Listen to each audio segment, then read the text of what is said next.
신과 함께 떠나는 저승 투어 19, 이번에 18위 공개합니다. 지하에서 들려온 지옥의 소리. 혼자 사는데 괜히 들었어요. 너무 무서워요. 댓글만 봐도 무서워요. 영상 못 보겠어요. 대체 어떤 영상이길래 이렇게 겁에 질린 걸까요? 이 사연의 시작은 이렇습니다.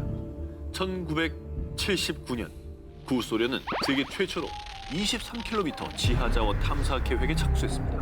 곧바로 작업에 착수해 지하 14km 정도 깊이 뚫기에 성공. 지하 자원 탐사의 새로운 역사가 쓰이려던 그 순간 지하 온도가 순식간에 섭씨 1100도 가까이 급상승하고 맙니다. 그러자 과학자들은 아차, 드릴이 용암을 건드렸구나 라고 생각을 했고요.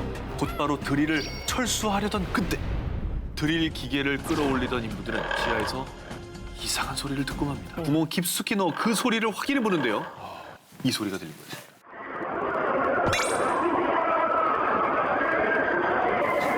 아니 이게 뭔 소린데요? 아니, 뭔가 막 말소리 같긴 하고. 비명을 지르는 인파의 소리 같은 그런 느낌. 그 소리는 정말 충격 자체였습니다. 왜냐면 지하 깊숙이에서 울리는 수십만 명 사람들의 비명 소리였기 때문이죠. 진짜 지옥인가? 불지옥 있잖아요, 불지옥. 이 일이 알려진 뒤 아조라제 박사는 핀란드의 한 신문사와의 인터뷰에서 저희 유전 발굴팀이 지옥의 문을 연 게 아닐까요? 라는 말까지 했다는데요. 그 뒤 이 미스터리한 일이 더욱 세계적으로 이슈화된 건 1989년 기독교 계열인 미국의 T방송사에서 다시 한번 집중 조명하면서부터였죠. 진지하게 기사가 났네요. 정말 수년간 전 세계 사람들을 공포에 떨게 한 이 지옥 소리의 정체는 과연 무엇일까요? 이 지옥의 소리는 모두 조작된 거라고 합니다. 에이, 그럼 뭐야? 거짓말하면 지옥 가요. 제가 한 게 아니잖아요. 저거 만든 사람 지옥 가요. 그래요? 왜 거짓말합니까? 왜 그랬지? 네, 정확하게 말씀을 드리면 그 작업은 지하 12km까지 뚫는데도 성공을 했는데 이때 이 기사를 접한 노르웨이 출신의 한 남성이 이 지옥의 소리 이야기를 지어냈다고 합니다. 소리는 그럼 그 친구들끼리 모여서 낸 거예요? 자, 아까 소리는 진짜 같았잖아요. 진짜 무서운 어떤 절규 같은 느낌. 뭐예요? 그건 한 너튜버가 이 녹음 영상을 실제로 분석을 해봤답니다. 확인 결과 여러 오디오의 특정 구간을 복사 붙여넣기 한 다음에 반복 재생한, 다시 말해서 복붙 반복 재생, 즉 만들어진 소리라고 합니다. 아, 갑자기 놀아놨네. 미안한데 한 번 더 들으면 안 됩니까? 한 번 더 들려봐 주세요.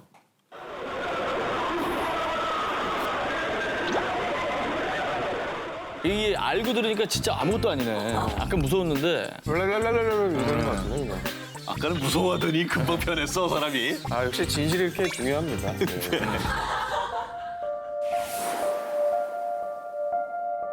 신과 함께 떠나는 저승 투어 19, 17위 공개합니다. 사막 한가운데 열린 지옥의 문. 엘리게이트. 자, 현실판 지옥이라 불리는 이곳의 정체는요.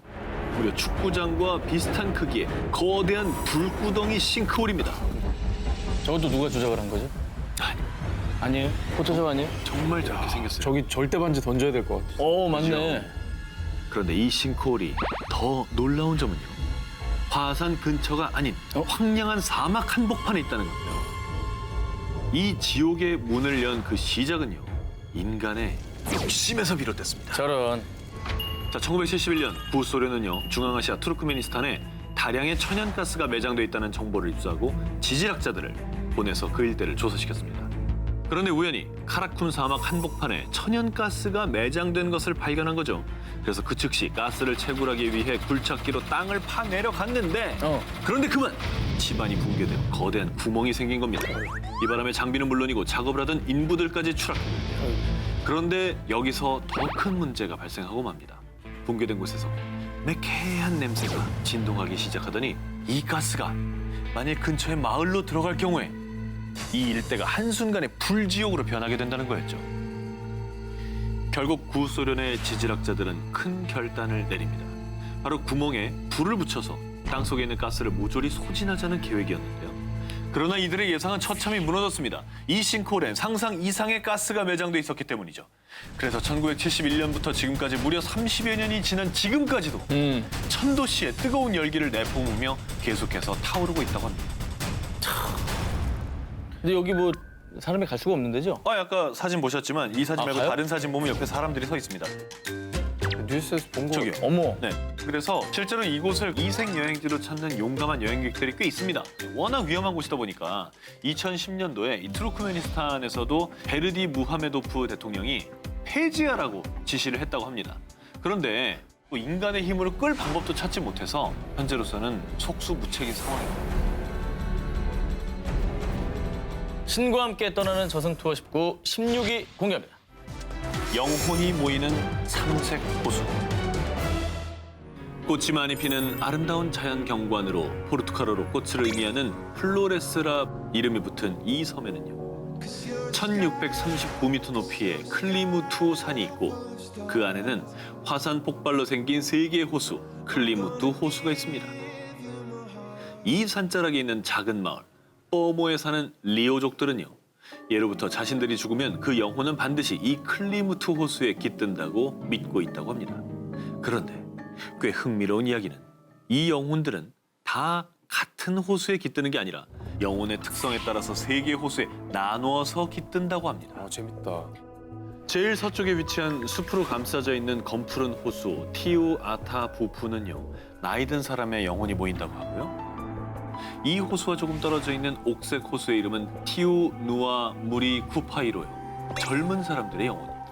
그리고 그 옆에 있는 호수는 티우아타폴로로 갈색을 띠고 있는데 이곳은 악한 사람의 영혼이 모이는 곳이라고 합니다.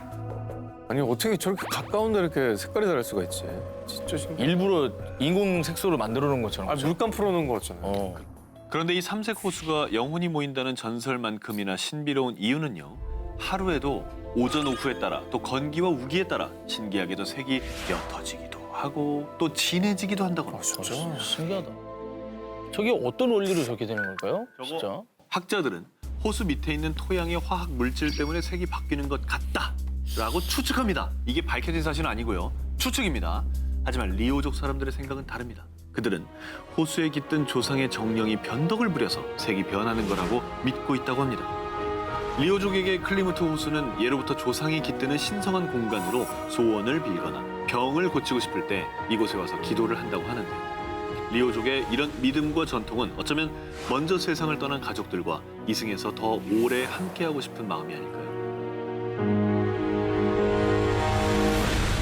만약 생을 마친 후에 영혼이 되어 어딘가에 깃들 수 있다면 두 기자님들은 어디에 깃들고 싶습니까? 저는 뭐 그냥 만약 가능하다면 소영이 곁에 좀 오래 남을 수 있는 어떤 물건이나. 소영이가 좋아하겠냐고. 아, 귀신이 김소영 씨를 되어서 예. 감시하는 겁니까? 예, 아니 귀신. 소영이의 CCTV가 아니, 여기서 계속 맴돌면서 뭐하나. 신과 함께 떠나는 저승 투어 19, 15위 공개합니다. 죽음에도 규칙이 존재합니다. 지난해 전 세계 사망자 수는 무려 6천만 명. 매일매일 약 16만 명의 사람들이 각종 사건, 사고와 재난, 테러 등으로 죽음의 문턱을 넘는 건데요. 그런데 이 죽음을 피하는 방법이 실제한다면 여러분은 믿으실 겁니까? 1931년 허버트 윌리엄 하인리히가 발표한 1대 29대 300의 법칙, 즉 하인리히 법칙인데요.